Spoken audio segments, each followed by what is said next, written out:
সাইয়েদনা মুসা আলাইহিস সালাম তার চাচাতো ভাই কারুনকে বলেছিল সম্পদের যাকাত দাও, এ সম্পদ আল্লাহ দিয়েছে। কারণ বলে আল্লাহ দেয় না, ইন্নামা উতীতুহু আলা ইলমিন ইনদি, আমি আমার ইন্টেলেক্ট, আমার সৃজনশীলতা, আমার বুদ্ধিমত্তা খাটিয়ে সম্পদ উপার্জন করেছি, আমি যাকাত দিব না। মুসা আলাইহিস সালাম বললেন তাহলে আযাবের অপেক্ষা করো। কারণ বলল পারলে আযাব নিয়ে আস। রব্বুল আলামিন বললেন ফাখাসাফনা বিহি ওয়া বিদারিহিল আরদ, ও মুসা নিরাপদ দূরত্বে তুমি সরে যাও, আমি এখনই কারুনকে তার সব সম্পদ সহ জামিনের মধ্যে দাবিয়ে দেব। কারণ তার সম্পদ সহ জামিনে দেবে যেতে লাগলো। আমি জায়গাটা নিজে দেখে এসেছি।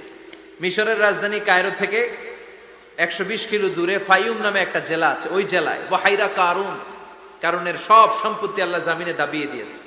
হাঁটু পর্যন্ত দেবে যায়, সে ভেবেছে আমি বেঁচে যাব, কোমর পর্যন্ত দেবে গিয়েছে বেঁচে যাব, গলা পর্যন্ত যখন দেবে গিয়েছে আর বাঁচার সুযোগ নাই। কারণ কয় মুসা সব সম্পত্তি তোরে আর তোর আল্লাহরে দিয়ে দিলাম, আমারে বাঁচা, আমারে বাঁচা, আমি তওবা করলাম। তখন কি তওবার সময় আছে? কথা কন, বাদাল গারগারা, মালাকুল মাউত যখন দেখে ফেলবেন তখন তওবার সুযোগ আছে। ফেরাউনেরও একই দশা। লোহিত সাগরের পানি খেতে খেতে ফেরাউনের পেটটা যখন এত বড় হয়ে যায়, ফেরাউন হাত তুলে বলে আনা মিনাল মুসলিমিন, আমি মুসলমান। আমি, এটা কোরআনের আয়াত কিন্তু, আনা মিনাল মুসলিমিন, বনি ইসরাইলরা যে আল্লাহর উপর ঈমান এনেছে, আমিও ফেরাউন সে আল্লাহর গোলাম।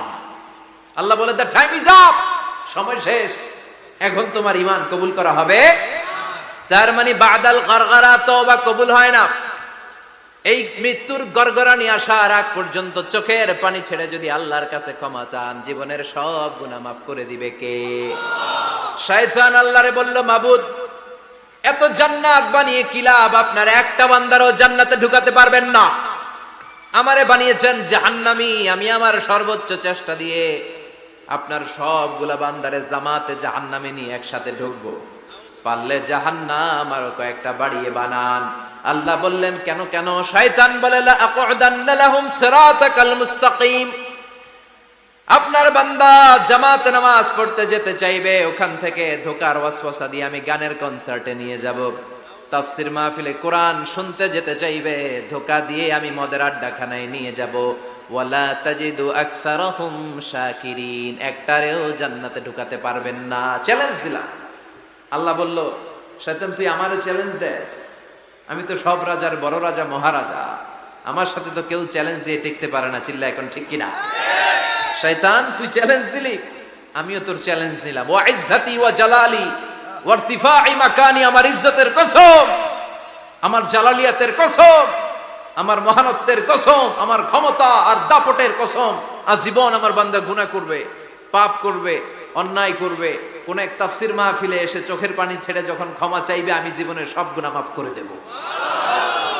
আমি আমার বান্দার জীবনের সব গুনাহ মাফ করে দিয়ে জান্নাতে ঢুকায় দেব। তখন তুই কি করবি?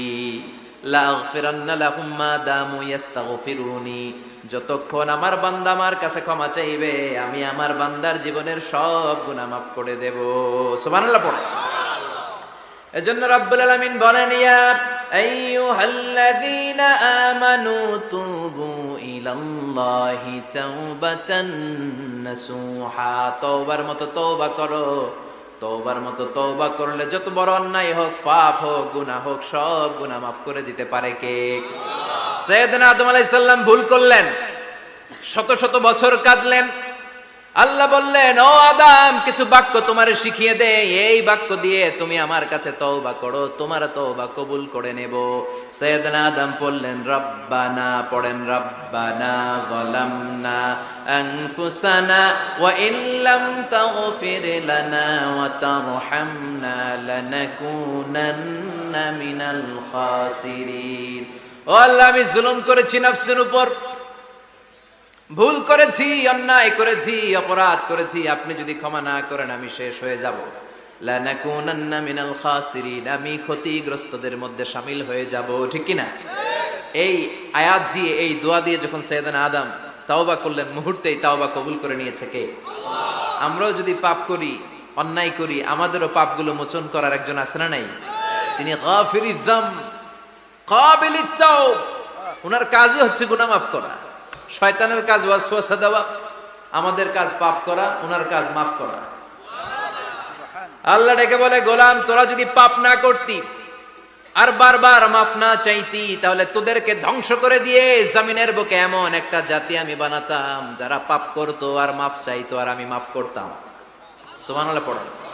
মাফ করতে আল্লাহর বড্ড ভাল লাগে, চোখের পানি দেখতে আল্লাহর বড্ড ভাল লাগে, কায়মনো বাক্যে কেউ দোয়া করছে এই দৃশ্য দেখতে আল্লাহর ভালো লাগে, চিল্লায় বলেন সুবহানাল্লাহ। এজন্য পাপ আমাদের যত বড় হোক আমাদের জন্য মাফ আছে না নাই? দুইটা সময়ে তাওবা কবুল হয় না। এক নাম্বার হলো বাদাল গারগারা, মালাকুল মাউতকে দেখে ফেলেছেন, রূহ ধরে টান দিবে, তখন তাওবা করলে কবুল হবে। আরেকটা হচ্ছে বাদা তুলুই শামসি মিন মাগরিবিহা, কিয়ামতের আগ দিয়ে সূর্য আর পূর্ব দিক থেকে উদিত হবে না, এটা পশ্চিম দিক থেকে উদিত হবে, তখন তওবা করলে কবুল হবে। তখন তওবার দরজাকে বন্ধ করে দিয়েছে কে? এজন্য আমরা যে কোনো পাপই করি না কেন, পাপ হয়েই যেতে পারে, আশা হারানোর কারণ নাই। Never lose hope, never give up. মুমিন কখনো আশা হারায় না, মুমিন কখনো নিরাশ হয় না। মুমিনের আশা ভরসা একটা সত্তার উপরে, চিৎকার করে বলতে হবে তিনি কে? এজন্য পাপ হওয়ার সাথে সাথে আমরা তওবা করব কার কাছে? বিশ্বনবী বললেন কিছু কিছু কাজ আছে এগুলো হয়ে যাওয়ার পরে দেরি করা যায় না। এক নম্বরে নামাজের ওয়াক্ত হলে দেরি করা যায় না, ঠিক কিনা? সালাতে কায়েম করো, সালাতে কায়েম করো, হবে সম্মানী তুমি, হবে জান্নাতি তুমি, হবে সম্মানী তুমি, হবে জান্নাতি তুমি, দিবে কাল হাসরে শীতল ছায়া আর সে আজিম, রব্বিয়াল আলা রব্বিয়াল আযীম, রব্বিয়াল আলা রব্বিয়াল আযীম। সুবহানাল্লাহ পড়ো। নামাজের সময় হওয়া মাত্র দেরি নাই। তাজহিজুল মাইয়িত, মারা গেলে লাশ রেখে দেয়া যায় না, তাড়াতাড়ি দাফন করে দাও। নামাজের সময় হলে নামাজ পড়ো, দেরি করো না। মানুষ মারা গেলে দাফন করতে দেরি করো না। বান্দা যদি পাপ করে ফেলে তওবা করতে দেরি করো। এজন্য পাপ করার সাথে সাথে তওবা করার দরকার আছে না নাই? এখন তওবা যে করব কোন সিস্টেমে করব? কোন সিস্টেমে?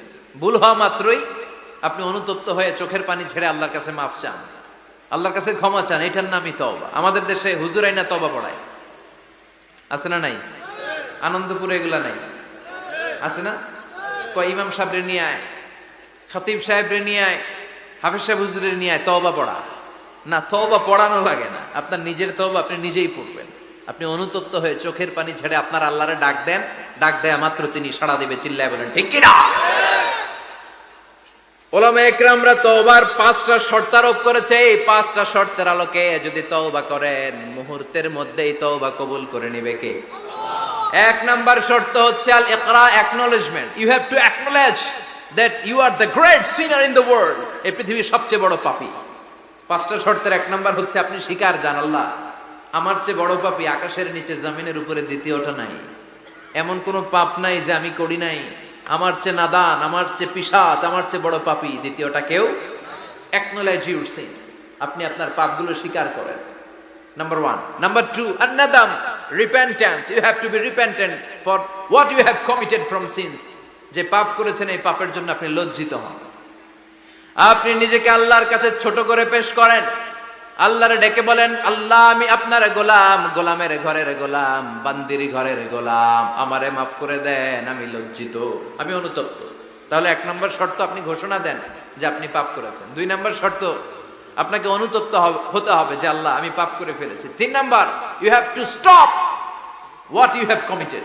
যে পাপ আপনি শুরু করেছেন এটা বন্ধ করে দেন। আপনি সুদের জন্য সুদ খাইছেন, আল্লাহর কাছে তওবা করলেন, আবার সুদ খাওয়া চালিয়েও যাচ্ছেন, এই তওবা কবুল হবে? সুদ খাওয়া আগে বন্ধ করেন। আপনি ঘুষ খেয়েছেন, এই ঘুষ খাওয়ার কারণে আপনি আল্লাহর কাছে তওবা করলেন কিন্তু ঘুষ খেয়েই যাচ্ছেন, এই তওবা কবুল হবে? 3 নাম্বার হচ্ছে you have to stop what you have committed, আপনি যেই পাপ করেছেন এটাকে বন্ধ করেন। 4 নাম্বার শর্ত, you have to hate what you have committed, আপনি যেই পাপটা করেছেন এটাকে মন থেকে ঘৃণা করেন, ওইটারে মন থেকে ঘৃণা করতে হবে। 5 নাম্বার শর্ত হচ্ছে you have to determine that you never repeat this sin again। আল্লাহর কাছে ওয়াদা দেন, কমিটমেন্ট দেন যে আল্লাহ পারতপক্ষে আমার জীবনে আর এই কাজটা করব। এই 5টা শর্তের আলোকে তওবা করলে কবুল করবে কে? 1 নম্বরে স্বীকার জান আল্লাহ আমি পাপী, 2 নম্বরে অনুতপ্ত হন, 3 নম্বরে পাপ কাজটা বন্ধ করে দেন, 4 নম্বরে ওই পাপ কাজটাকে মন থেকে ঘৃণা করেন, 5 নম্বরে আল্লাহর কাছে ওয়াদা দেন আর জীবনেও এই পাপ করব না। এই 5টা শর্তের আলোকে যদি তওবা করেন আপনার তওবা কবুল করে নিবে কে? এজন্য যত পাপ যত অন্যায় আমরা করি না কেন আমাদের এই পাপগুলো অন্যায়গুলো ক্ষমা করার একজন আছে না নাই? তিনি কে? এজন্য সব সময় তওবা করতে রাজি আছেন তো? প্রতিদিন শত শতবার তওবা করতে রাজি আছেন? প্রতিদিন শত শতবার ইস্তেগফার করতে রাজি আছেন? বিশ্বনবী প্রতিদিন 70 বারেরও বেশি ইস্তেগফার করতেন। শুধু টয়লেটে যে মুহূর্তে থাকতেন ওই মুহূর্তে পড়তেন না, টয়লেটে ঢুকার মুহূর্তে বিশ্বনবী ইস্তেগফার পড়তে পারতেন না, তাই টয়লেট থেকে বেরোয়েই তিনি ইস্তেগফার পড়তেন। তিনি পড়তেন গফরানাক। কি পড়তেন? গফরানাক মানে হলো আস্তাগফিরুল্লাহ। গফরানাক মানে কি? গফরানাক মানে আল্লাহ আমি আপনার ক্ষমা চাই, মানে আস্তাগফিরুল্লাহ। আবার বিশ্বনবী বলতেন মান লাযামাল ইস্তিগফার জাআলাল্লাহু লাহু মিন কুল্লি দিকিন মাখরাজা। যে ব্যক্তি সব সময় ইস্তেগফারের সাথে লেগে থাকে তাকে সব সময় বিপদ থেকে মুক্তি দিবে কে? আমাদের জীবনে বিপদ আছে না নাই? কত ধরনের বিপদ। যে কোনো সময় অসুস্থ হয়ে যেতে পারি, যে কোনো সময় দুর্ঘটনার কবলে পড়তে পারি, যে কোনো সময় গুম হয়ে যেতে পারি। কথা কন, এদেশে গুম টুম নাই মনে হয়, ক্রস ফায়ার নাই। কে কোন সময় গুম, কে কোন সময় নাই, কোনো ঠিক নাই। আল্লাহ বিশ্বনবী বললেন মান লাজিমাল ইস্তিগফার জাআলাল্লাহু লাহু মিন কুল্লি দিকিন মাখরাজা। সব সময় যে ইস্তেগফারের সাথে আঠার মতো লেগে থাকবে আল্লাহ তাআলা তাকে বিপদ থেকে সব সময় মুক্তি দান করবেন।